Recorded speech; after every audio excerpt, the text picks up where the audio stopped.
উচিত না ভুল বুঝা।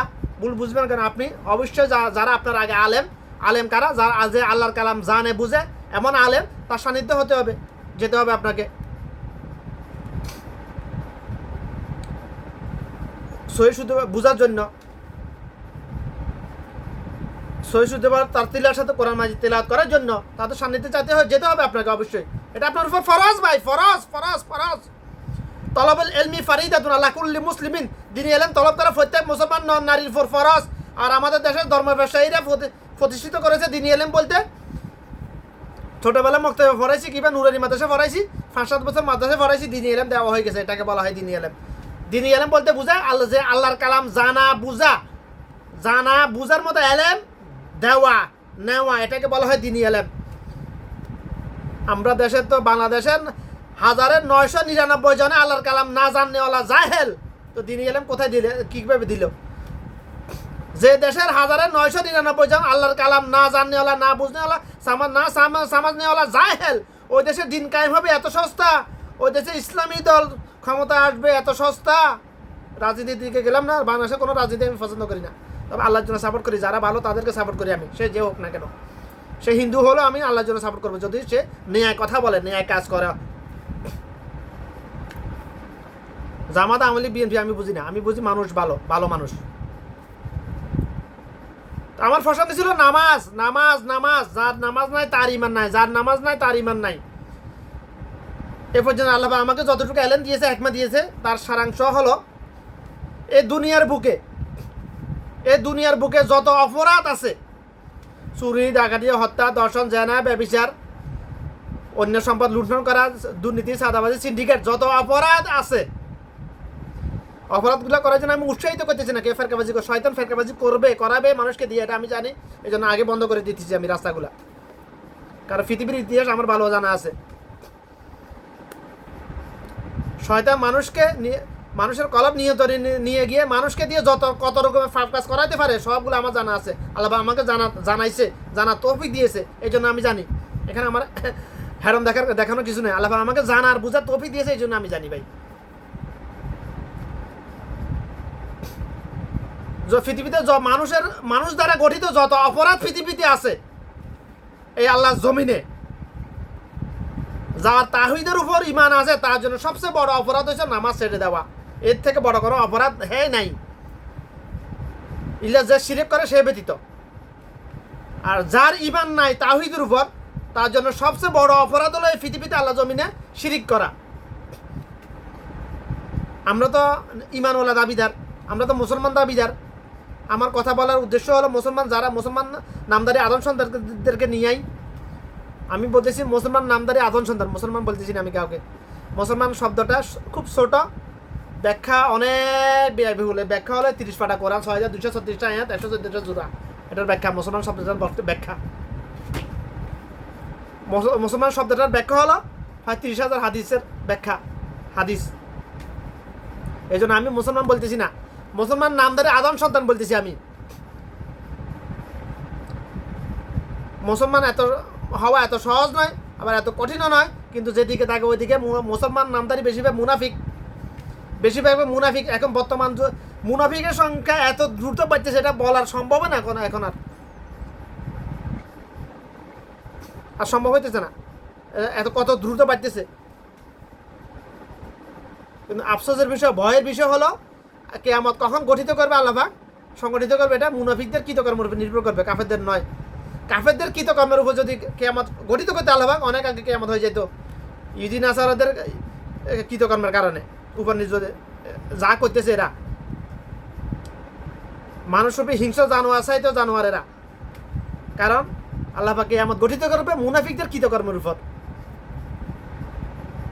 মুনাফিকের জন্ম কোথা হয়? মুসলমানের ঘরে। আমার প্রসঙ্গ কি ছিল? সলাতের গুরুত্ব নিয়ে কথা বলা। আশা করি কথাটা বুঝাইতে পেরেছি। যে মুসলমান দাবি করেন, যারা মুসলমান দাবি করেন, যার মা বাপ মুসলমান, বাপ দাদা মুসলমান, এই জন্য আমিও মুসলমান মনে করেন, তো আপনার জন্য যার তাওহীদের উপর ঈমান আছে, তাওহীদ কি? কালিমা তাইয়্যিবার প্রথম অধ্যাংশ আর সূরা ইখলাস, এই দুটার অর্থবোধ একই, ব্যাখ্যা একই। যা তাহিদের উপর ইমান আছে তার জন্য নামাজ ছেড়ে দেওয়া চাইতে বড় কোনো অপরাধ আল্লাহ জমিনে আর নাই, পাপ নাই। কারণ যার নামাজ না তার ইমান নাই। মুসলমান আর গায়ের মুসলমানের মধ্যে পার্থক্য শুধু একটাই, একামাত শুরু হলে মুসলমান নামাজে দাঁড়িয়ে যাবে, আর গায়ের মুসলমান চা দোকানে বসে থাকে, অর্ধ উলঙ্গ হয়ে বসে থাকবে। এবার দেখুন কে মুসলমান কে গায়ের মুসলমান। আমি শিয়া, সুন্নি, হানাফি, সাহাফি, আহাম্বলি, মালিকি আমি এগুলো বলতে চাই না। ফেরকাবাজির মধ্যে আমি নাই। মাযহাব নিয়ে ফেরকাবাজি বন্ধ করার জন্য আমি কাজ করে কথা বলতেছি। আমি ইনশাআল্লাহ যদি আল্লাহ চায়, কখনো যদি আমাকে ক্ষমতা দে, বাংলাদেশ থেকে এটা নির্মূল করে ছাড়বো মাযহাব নিয়ে ফেরকাবাজি ইনশাআল্লাহ। ধর্ম ব্যবসা বন্ধ করেই ছাড়বো ইনশাআল্লাহ যদি আল্লাহ চায়। আমার এত ঠেকা পড়া নাই করার, মারামারি করার জন্য, এটার জন্য। যদি আল্লাহ চায় আমাকে দিয়ে করার, তাহলে আমি করব, করে দেখাবো ইনশাআল্লাহ, করে দেখাবো ইনশাআল্লাহ যদি আল্লাহ চায়। কিন্তু নিজের ভাঙা চুরে এলেন দিয়ে গায়ে সামান্য কিছু টাকা পয়সা থাকলে গায়ে যদি আমি মানুষের সাথে মারামারি করতে রাজি নয়, ফেরকাবাজি করতে রাজি নয় আমি। যদি আল্লাহ চায় কখনো ক্ষমতা দে, তখন ক্ষমতার সদ্ব্যবহার করে কায়েম করে ছাড়বে ইনশাআল্লাহ আল্লাহর জমিনে, বাংলা জমিনের দিন। বাংলাদেশে বিদাত নির্মূল করে ছাড়বে ইনশাআল্লাহ যদি আল্লাহ চায় আমাকে দিয়ে করাইতে। আল্লাহ চাইলে পারে ভাই, কারো বুঝে আসুক না, আল্লাহ চাইলে পারে, এটা আমি জানি। এটার উপর আমার 100%, 1000% ইমান আছে এটার উপর। আল্লাহ চাইলে পারে। আল্লাহ যদি ইউনিচার মতো খ্রিস্টানদের দালালদেরকে ইসলামের ইসলাম ধর্মের অনুসারীর নামে খ্রিস্টানকে যদি ক্ষমতা বসাইতে পারে, এতগুলো নাস্তিককে যদি আল্লাহ ক্ষমতা বসাইতে পারে, উপদেষ্টা বানাইতে পারে, হ্যাঁ, আসিফ মাহতাব, আসিফ নজরুল্লাহ, আকাম খালিদ দিয়া, যতগুলো সবগুলো এতগুলা মুনাফিককে যদি ক্ষমতা বসাইতে পারে, আমাকে পারবে না? অবশ্যই আমাকে পারবে। আল্লাহ চাইলে পারবে।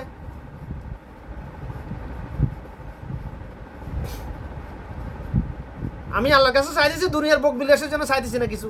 আমি আল্লাহর কাছে চাইতেছি আল্লাহর জমিনে আল্লাহ দিন কায়েম করার জন্য। তাহলে আল্লাহ যদি আমার জন্য মঙ্গল মনে করে, আমার জন্য মঙ্গল মনে করে, তাহলে ইনশাআল্লাহ আল্লাহ আমাকে বসাবে কোনো একজন। আমার প্রসঙ্গ ছিল সালাত নিয়ে। যার নামাজ নাই তার ইমান নাই, যার নামাজ নাই তার ইমান নাই। কথা আমার নয়, কথাটা রাসূল সাল্লাল্লাহু আলাইহি ওয়াসাল্লামের, কথাটা সাহাবীদের, সকল সাহাবীদের। আল্লাহ রাসূল সাল্লাল্লাহু আলাইহি ওয়াসাল্লাম বলছেন, হাদিস বলতে কি বোঝায় আমরাও জানি। রাসূল সাল্লাল্লাহু আলাইহি ওয়াসাল্লাম যা বলেছেন, যা করেছেন সবই হাদিস। কিন্তু এই হাদিস বলতে কি বোঝায়, এটার অর্থ আরও একটা আছে। রাসূলুল্লাহ সাল্লাল্লাহু আলাইহি ওয়াসাল্লাম যা বলেছেন, যা করেছেন সবই হাদিস, এবং সাহাবীরা যা বলেছেন, যা করেছেন, রাসূলুল্লাহ সাল্লাল্লাহু আলাইহি ওয়াসাল্লাম মৌনসম্মতি দিয়েছেন, ওটাও হাদিস। আশরায়ে মুবাশশারা ওনাদের কথা বলতেছি আমি, সকল সাহাবী নয় আবার।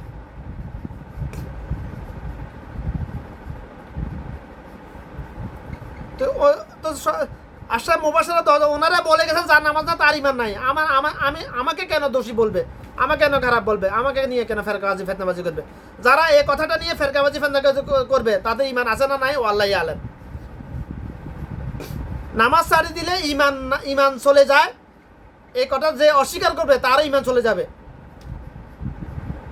আমরা তো মনে করি ইমান কেমনে যায়। আবার জন্মসূত্রে আমি মুসলমান, আমাদের ইমান তো রড সিমেন্টে ডালাই করে দেওয়া হয়েছে বিল্ডিং এর ফাউন্ডেশন মতো। এটা আবার ভাঙে না, ভাঙলে বিল্ডিং এ না কাইতেই পড়ে, বেশ তো আর কাইতেই পড়ে না।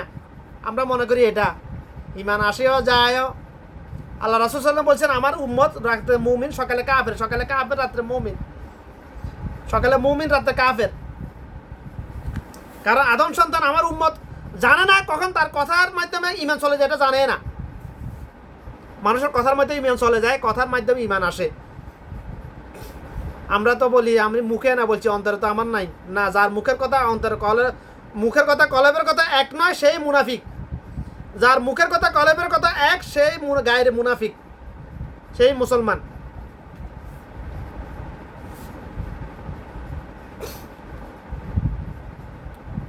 যারা মাযহাব নিয়ে ফেরকাবাজি করে ওরা সেই মুনাফিক। যারা মাযহাব নিয়ে ফেরকাবাজি তারাই 72 জাহান্নামী, 72 দলের অন্তর্ভুক্ত। যে বলবে শুধুমাত্র আল্লাহর কোরআন আর রাসূল সাল্লাল্লাহু আলাইহি ওয়াসাল্লাম হাদিস মানি, সেই হলো মুসলমান। যে বলবে না আমি কোরআন মানি হাদিস মানি না সে গায়ের মুসলমান, যে বলবে না আমি হাদিস মানি কোরআন মানি না সে গায়ের মুসলমান।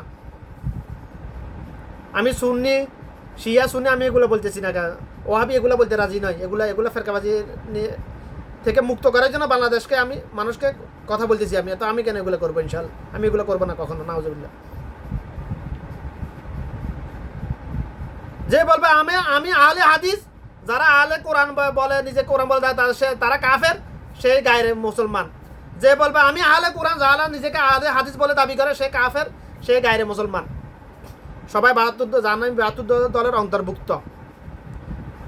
কোরআন আর হাদিস মানে কোরআনের ব্যাখ্যা। রাসূলুল্লাহ সাল্লাল্লাহু আলাইহি ওয়াসাল্লামের নবুয়তি পরবর্তী জীবনীটা হলো কোরআন মাজিদের প্র্যাকটিক্যাল ব্যাখ্যা, প্র্যাকটিক্যাল ব্যাখ্যা।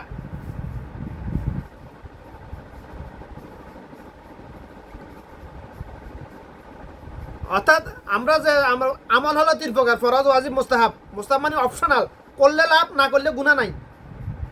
করলে নেকি পাবো, ফজিলত পাবো, নেকি পাবো হাসরের দিন আলা মিজান, ফজিলত পাবো দুনিয়াতে ক্যাশ নগদ ফায়দা, আর না করলে গুনাহ নাই। ওটা হলো মুস্তাহাব।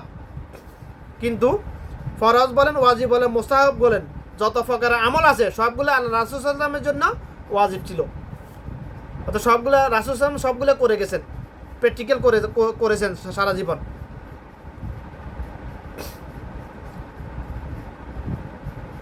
কারণ রাসূল সাল্লাল্লাহু আলাইহি ওয়াসাল্লাম সেটাই বলেছেন যেটা আল্লাহ পাক বলার জন্য বলেছেন, সেটাই করেছেন যেটা আল্লাহ পাক করার জন্য বলেছেন। গায়বী আলেমের মাধ্যমে হোক, জিবরাইল আলাইহিস সালামের মাধ্যমে হোক।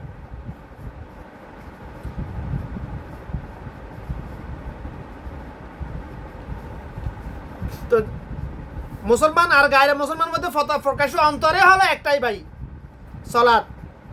যার নামাজ নাই তার ঈমান নাই। মুসলমান একামত শুরু হলে সালাতে দাঁড়িয়ে যাবে, গায়রে মুসলমান অর্ধ উলঙ্গ হয়ে দোকানে বসে থাকবে, সারা দোকানে বসে থাকবে। এবার দেখুন কে মুসলমান কে গায়রে মুসলমান, আপনারা মিলাই দেখুন। এই পৃথিবীতে এমন কোনো আদম সন্তান জন্ম হয় নাই, হবেও না কিয়ামতের আগ পর্যন্ত, যে আমার এই কথাটা খণ্ডাতে পারবে। ইনশাআল্লাহ খণ্ডাতে পারবে না। যত বড় আলেম হোক, যত বড় জাহেল হোক, যত কিছু হোক না কেন, এই কথাটা কেউ খণ্ডাতে পারবে না। মুসলমান একামত শুরু হলে সালাতে দাঁড়িয়ে যাবে, গায়রে মুসলমান অর্ধ উলঙ্গ হয়ে সারা দোকানে বসে থাকবে। এই দুইটা কথা বলতেছি আমি, বাস। কথাগুলো আমার মন গড়ার মতো বলতেছি না। আল্লাহ পাক আমাকে যতটুকু বলা তৌফিক দিয়েছে, এলেম দিয়েছে, হিকমত দিয়েছে, ততটুকু আমি বলতেছি ভাই এখানে। আশা করি কথাগুলো বোঝার চেষ্টা করবেন, কলবে স্থাপন করবেন। কথাগুলো যদি কোরআন সুন্নাহর সাথে মিলে যায়, সম্মত হয়, তাহলে অবশ্যই আল্লাহর জন্য যাদেরকে ভালোবাসে তাদের কাছে কথাগুলো শেয়ার করে দেবেন ইনশাআল্লাহ।